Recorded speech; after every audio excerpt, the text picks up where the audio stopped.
be mainly talking about two things, ASEAN. So, Timor-Leste wants to be a member of ASEAN. How's the preparation? Well, I hope that we will be joining next year during Malaysia's chairmanship. It has been more than 10 years since formal application, which was lodged by me during my first term as president in 2011.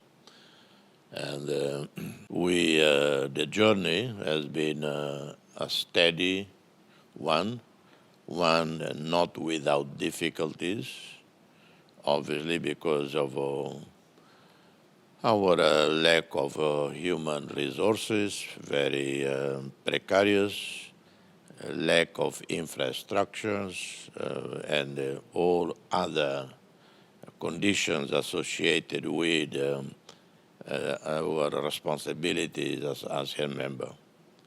I think ASEAN leaders, most of them, or all of them, realize that it is enough what Timor-Leste has done to merit immediate membership. That it is not realistic, even fair, to expect that Timor-Leste should join ASEAN only when it has reached the level of Malaysia or Singapore or Thailand. Because as many of the ASEAN leaders themselves, they say, not every ASEAN country can claim accurately that it has implemented all the milestones. Just look at, for instance, Myanmar, for instance.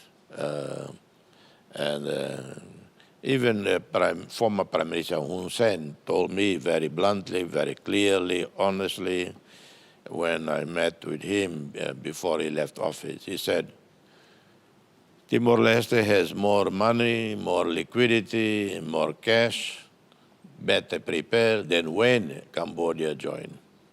Not fair to hold back Timor-Leste, that we have shown enough commitment, enough progress to merit joining. So, what are the benefits, ASEAN members could get if Timor-Leste is a member? Well, the benefit will be part of an economic bloc of almost 700 million people, with a joint annual GDP of almost 4 trillion.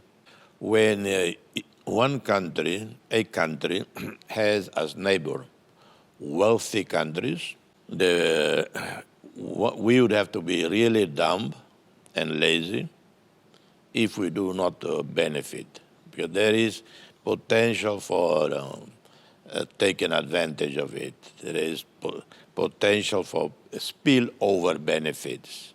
Yeah, but how would the other members of ASEAN benefit from having Timor-Leste as a co-member? Say, for example, Indonesia or Malaysia, Singapore. How can they benefit of having Timor-Leste joining? Well, of course, and what can we contribute? Of course, the contribution is not only how much money or trade or investments we can bring into. It's also, as I said, diplomacy, politics. What would concern ASEAN leaders the most? At least some of them. Their concern is that Timor-Leste is stable, is peaceful. And the best contribution we can offer ASEAN is precisely that Timor-Leste is not a nuisance. Timor-Leste is not unstable, not a failed country. We are not a problem. I have the greatest admiration for Singapore. Timor-Leste has only to gain to embrace Singapore. We have this banana in Timor called banana Singapura. The only country in the world with a banana that's called the name of our country, banana Singapura.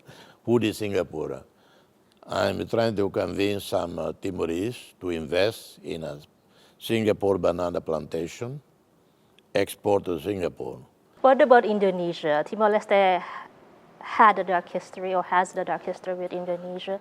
Indonesia already have a big presence in Timor-Leste, and more will happen in the next couple of years. Even under President Prao Subbiano, who Oh once yes, was here. President Prao is a good friend of ours. He's a very good man, very caring about Timor-Leste. So you think he will be welcomed here if he comes here, I think, in 2025? I have invited officially. He has responded. He will come early next year. 2025. Yeah, and he will be greatly welcomed by the many friends he has here. And we want to work with him to further expand the relationship in trade, in investment, in security areas, whatever. We can do a lot of partnership, particularly with our closest neighbor in Indonesia, NTT, the Nusa Tenggara Timur. Okay, one very last question. You mentioned about people in Timor-Leste could welcome Mr. Prao Subbiano here. My understanding, Mr. Prao has not personally apologized. Do you want him to apologize if he's here? No. Those who feel they should apologize, they can apologize. We are not going to tell someone, you apologize. And sometimes the best form of apology is not the word, we apologize, and then do nothing about it. The best form of apology is seeking friendship, reconciliation, provide every support the other side need to help heal the wounds and so on. And that's what Indonesia has been doing for the past 20 plus years.